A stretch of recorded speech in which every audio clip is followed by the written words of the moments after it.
बिस्मिल्लाहिर्रहमानिर्रहीम। अस्सलाम वालेकुम नाज़रीन, मैं हकीम हाजी नासर अल सहाब दवाखाना तो नौशहरा बिरका ज़िला गुजरांवाला। आज मैं आपको सिमल फार कुश्ता करने का तरीका बताऊंगा, जो कि इमसाक और इंतशार के लिए बेमिसाल है। तो सबसे पहले मैं आपको सिमल फार के मतलब बताता हूँ। ये सिमल फार है, ये 10 ग्राम सिमल फार है। इसको मैंने सबसे पहले ये करना है कि आपने ऐसा करना है कि 2 किलो गंदम का जो आटा है वो लेना है। उसको क्वार गंदल के पानी से आपने गूंद लेना है और गूंद कर उसको ऐसा करना है आपने कि इस तरह के इसको सिमल फार में इसके दरमियान में रख कर इस तरह इसको बंद कर देना है। बंद करके ये पेड़ा सा बन जाएगा। इसको अच्छी तरह ये गोल कर लेना है। गोल करने के बाद आपने ऐसा करना है कि इसको अलसी का तेल जो है तकरीबन कढ़ाई में आपका 1.5 पाव आधा किलो के करीब हो, उसमें इसको ऐसे डाल देना है। ये मैंने पका चुका हूँ, लेकिन मैं अभी आपको ये इसलिए बता रहा हूँ कि ये तरीका आपको समझाने के लिए।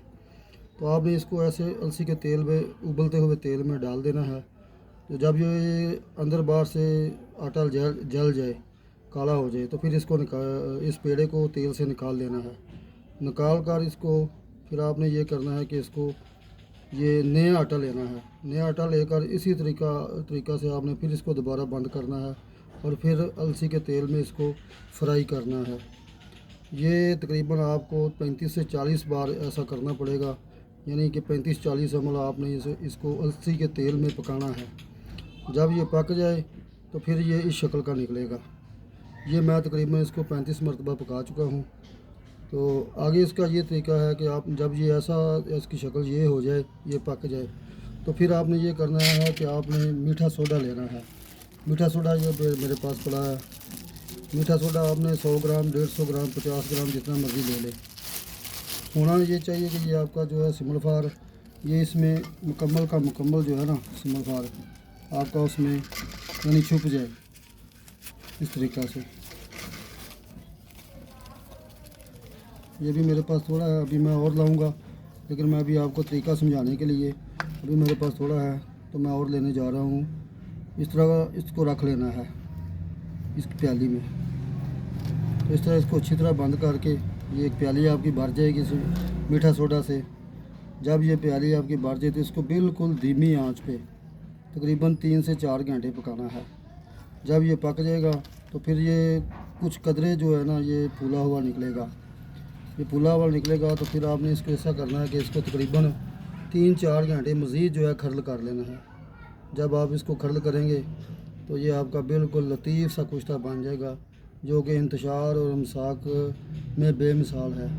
मैं तो इसको हर मिजाज पे देता हूँ, यानी साबी गुद्दी से लेकर साबी इजराती से लेकर साबी गुद्दी तक इसको इस्तेमाल कराता हूँ। ये हर मिजाज पे काम करता है।